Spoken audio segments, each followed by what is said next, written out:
Hey guys, it's Mike from Team Shuffle Up. I'm here with my teammate Victor Morales, who just topped one of our locals.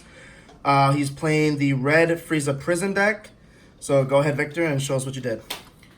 So if you guys don't know what this leader does, by now everyone pretty much should know what this leader does is you look at the top 5 cards of your deck and you can grab a red extra card on it and just add it to your hand, which is super powerful because you're not really having to swing at your opponent to generate this advantage. It's super solid. It draws 2 when it awakens. The awakened side lets you draw a card for free. You don't have to swing. You can just activate and just draw the card. And it has a built-in negate once per turn. So it's kind of like Janemba, but it lets you be more flexible. You can have it for the entire game multiple times throughout the game, but you have to pitch Red Frieza army cards. That's the only difference. So the one-off copies, we're playing 1 paralysis technique and 1 the final guardian. So I always found myself not really starving for these cards. These were just, if they came and they did their thing. You can always get these cards back with the Loyal Kikono, another card that you're going to see later in the profile. Mainly it's for any deck strategy that likes to go wide with smaller guys. It helps you either clear out their board or pretty much turn off their turn, because then they won't be able to reach out your leader. And this will be for later games or later turn games where your opponent is playing big bomb strategies and they'll just forget that it's in the drop. So it'll let you turn the game around. We're playing 2 copies of Is That All You Got? Didn't really feel like I needed any more than that. Just again, because you can recycle it back from your drop with the Loyal Kikono, and it's really powerful to help control your opponent's board. 2 Transcendent Strike. Transcendent Strike again is more field control.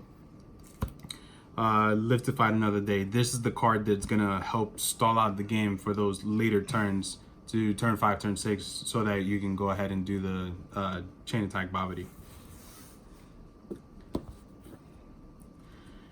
Now, the cards that you play 4 of are going to be the Denial Hold, the After Image, and the Kappa's Awakening. So a lot of players are now starting to bump this down to 3. I feel like I personally want it at 4 because I use this card a little bit more reckless than most people. I just use it to clean out my opponent's board. I don't really use it to defend my life too much. And then when I really need to use it to defend my life, then I'll just grab it back with the Loyal Kikono. This is essentially your super combo, since this leader does have a restriction that you can't play anything 4 or less. It helps you get over those larger pushes your opponent does, where you can just, instead of having to sacrifice a 10k, you can just sacrifice one of these and you do the same thing. And this is going to be the thing that you use the most throughout the game state. You just want to deny your opponent being able to play anything that can accelerate their game state. So if you do get the opportunity to go first, then this card becomes even more important because you're just putting your opponent in a clock. Then the battle cards. You're doing your chain attack, Babidi strategy. Once you finalize to get you to your turn 6, then you tap forward to play the chain attack. This effect is going to bring out the Babidi. It's going to look at the top 7 to bring out 2 battle cards, up to 2 battle cards that are 25k or less. They have to be red. They can be dual color, but they have to share the red color. Some of the targets for the Babidi strategy. We're playing 1 copy of Saiyan Onslaught Kefla. She's really more for whenever I get to the point where I can't really finish off my opponent, but I do have the opportunity to pressure board. She lets me regain hand health, but also pressure my opponent's board. And also with playing the chain attack in the body and then this and another target, it can pretty much clear out your opponent's board. The main win con of the deck is going to be the Kaioken. So this card is the absolute stones. If you protect your life very hard early in the game and you maintain as much life as you possibly can, you will have the opportunity to pretty much rip out your opponent's entire hand. You can take a life to look at your opponent's hand and discard a card, and every time that you activate this effect, he gains 25k. Now, when this card is present on the field while your life reaches 1, then every single copy will gain triple strike and dual attack. The other big pressure card that this deck plays is going to be the Umbral Blade Deborah. Mainly, the reason why this card is your main choice as a secondary win condition over anything else that Red has available to it is because this is the best 5k. I looked at other possibilities and other really good bombs that you can drop, but everything is a 10k, and this deck starves for combo power. It doesn't really have a lot of combo power. It just does a lot of negations.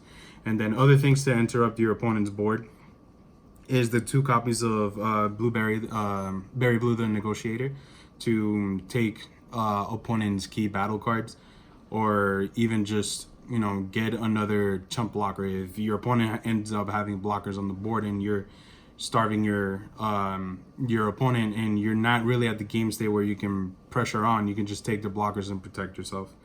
The Recycler card is going to be the Loyal Kokono, like I said earlier. This card lets you grab anything when you combo with this card from your drop. It's a red extra card. So depending on the game state that you're on, whether you need to defend, you need to negate, you need to deny, you need to reduce attack from effects, this card is going to grab it for you. Quick Shift Berry Blue. This card is going to save your ratios for your Babidi play, because this deck ends up drawing way too many cards, so it's very highly likely that you're gonna end up having the Kaioken in your hand, or the Bora or the Kefla. So you have the opportunity to shuffle them back into your deck, so that way you're actually hitting them with your Babidi. And then the last finisher of the deck is going to be the Secret Rare. Secret Rare is just going to be a bomb that you can just drop. If everything else fails, then the Secret can at least clean out your opponent's entire field, and you get some hand knowledge. And lastly, 2 copies of Bardock to help you cycle through your deck.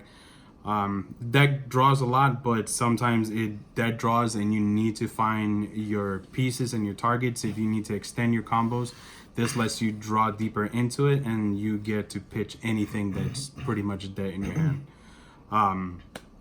If you guys want any information of what the side deck looks like, you guys can always log on into our Patreon. There's going to be a full in-depth side deck choice, strategies, how to side deck, what do you want to mulligan for, depending on what matchups, certain scenarios. All that information is going to be on our Patreon. Okay. Thank you, Victor, so much for your time. Be sure to check out our Patreon, guys, because like I said, we're doing a lot of different stuff on there. We're going to have a couple more things posted by the end of this week, hopefully. It's only $1, so if you guys want to support our channel and give us some love, we really do appreciate it. Other than that, we will have a new deck profile coming out for you pretty soon, so stay tuned for that as well. And we'll don't forget to like, comment, and subscribe, and we'll see you guys in the next one.